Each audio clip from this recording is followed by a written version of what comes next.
ya Allah ya Rabbi kangjeng Masya Allah hingga mun kudu dicaritakeun mah lobalah awewe anu pagedrug jeung awewe deui lobalah wanita-wanita anu pagedrug ngan kulantaran kangjeng Nabi mah naon kitu ngaranna embung diperebutkeun ngadoa lah kangjeng ka Gusti Allah ya Allah ya Rabb abdi teh hamba Gusti dibere kasep dibere ganteng dibere sagala-galana lain nu abdi nu Gusti abdi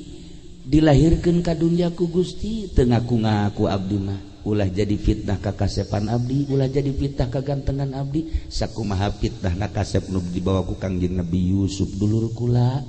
sakumaha ganteng nu dibawa ku Kangjeng Nabi Yusuf dulur kula jadi fitnah sehingga dulur kula nu ngaran Yusuf ka penjara sanggeus di penjara loba fitnah-fitnah nu lain amankeun abdi Gusti supaya ulah jadi huru hara ka kasepan teh di harita ka kasepan Kangjeng mastur sehingga tenang tentrem neuleuh kasep tapi teu jadi fitnah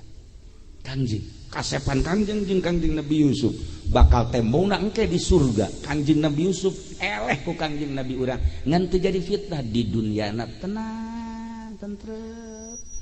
urang dari pendi kan kasep tapi tenang tentrem maksudna teu kahayang teu naon datang ka embung urang neuleupkeun